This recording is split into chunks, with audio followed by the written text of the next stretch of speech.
नमस्कार स्टूडेंट, स्वागत है आपका हमारे YouTube चैनल SK क्लास में। तो बच्चों, आज हम क्या पढ़ेंगे? देखिए, क्लास 6 का साइंस का lesson number 11 work and energy.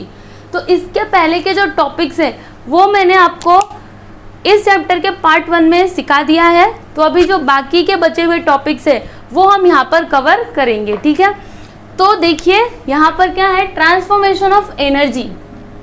तो transformation of energy takes place when work is done. देखिए, जैसे मैं आपको एग्जांपल के लिए वाटर साइकिल का बताती हूँ, ठीक है, जो आपकी टेक्स्ट बुक में दिया हुआ है, आप उसको पढ़ सकते हैं। तो देखिए, जैसे ये क्या है, ये सन है, आपको देखते ही समझ में आ रहा होगा। तो यहाँ पे क्या हो रहा है, देखिए ये नीचे क्या है, वाटर है। जो बड़े बड़े सीज, ओशियंस या फिर तालाब होते हैं, वहाँ का पानी क्या होता है, इवोपरेट होकर के ऊपर की तरफ जाता है। हमने छोटी क्लासेस में पढ़ा हुआ है। क्या होता है, सन के हीट की वजह से जो पानी होता है वो भाप बन करके ऊपर जाता है, जिससे क्या होता है, क्लाउड्स का फॉर्मेशन होता है, ठीक है। और उसकी वजह से क्या होता है, बारिश होती है ना। तो जब बारिश होती है तो बारिश का पानी क्या होता है, बड़े बड़े डैम्स बने होते हैं, उनमें जाकर के वो स्टोर हो जाता है।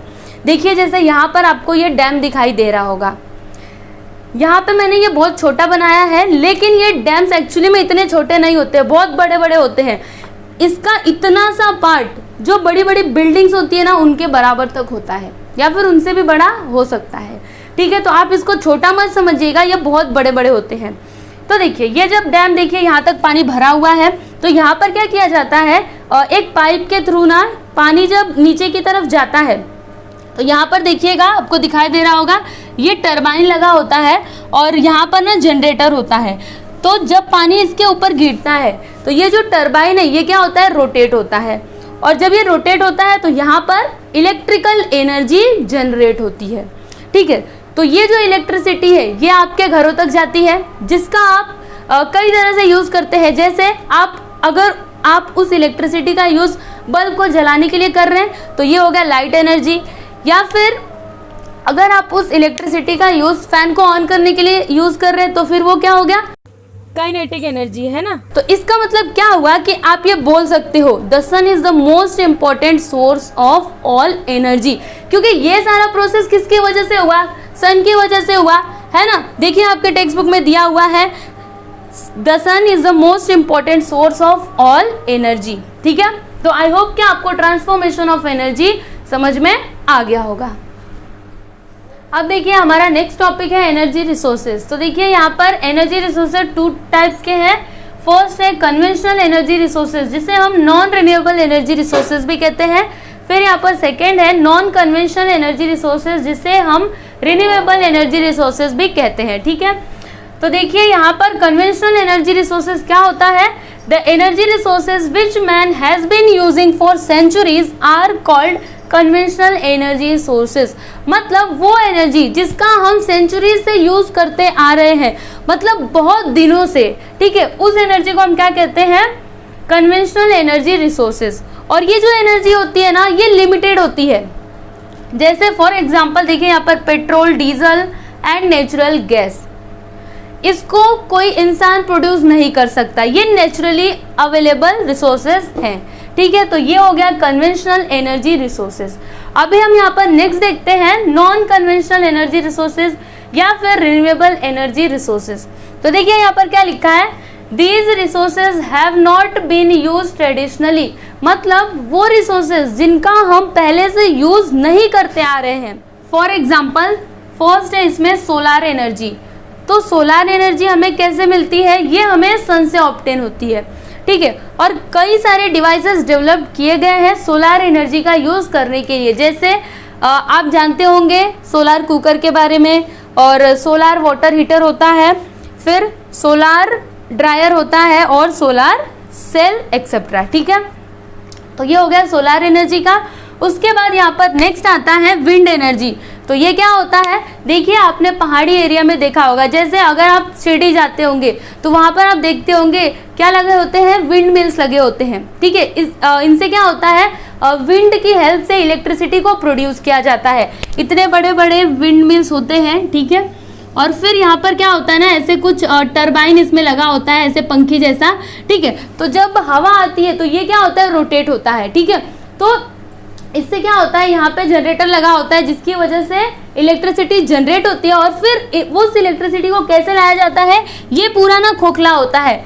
तो ऐसे यहाँ पे ना वायर्स लगे होते हैं इसके अंदर, ठीक है। तो फिर यहाँ से इलेक्ट्रिसिटी नीचे तक आती है और फिर जहाँ पे भी उसको भेजना होता है वो जाता है, ठीक है। अभी देखिए यहाँ पर नेक्स्ट है टाइडल एनर्जी। तो बच्चों ये क्या होता है, देखिए जो ओशंस होते हैं, सीज होते हैं, उनमें हाई और लो टाइड्स आते हैं, तो उनकी हेल्प से भी इलेक्ट्रिसिटी को जनरेट किया जाता है। तो देखिए यहाँ पर आप इस डायग्राम के हेल्प से समझ पाएंगे कि टाइड्स के थ्रू कैसे इलेक्ट्रिसिटी को जनरेट किया जाता है। तो देखिए यहाँ पर ये आप सपोज करो, मैंने यहाँ पे अच्छे से नहीं बनाया लेकिन फिर भी आपके समझने के लिए काफ़ी है।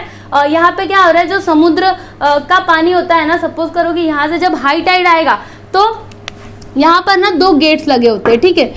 तो इन गेट्स को क्या कर दिया जाता है, ओपन कर दिया जाता है। जब हाई टाइड आता है तो इन गेट्स को ओपन कर दिया जाता है, तो यहाँ से पानी जो होता है वो प्रेशर के साथ यहाँ पर आ जाता है रिजर्वॉयर्स में। देखिए यहाँ पर क्या लिखा है, आर लिखा है। तो जब ये पानी एक प्रेशर के साथ यहाँ पे एंटर करता है तो ये जो टरबाइन लगा हुआ है ये क्या करता है, रोटेट करता है, जिसकी वजह से यहाँ पे इलेक्ट्रिसिटी जनरेट होती है, ठीक है। ये तो हो गया हाई टाइड का, ये हो गया हाई टाइड का।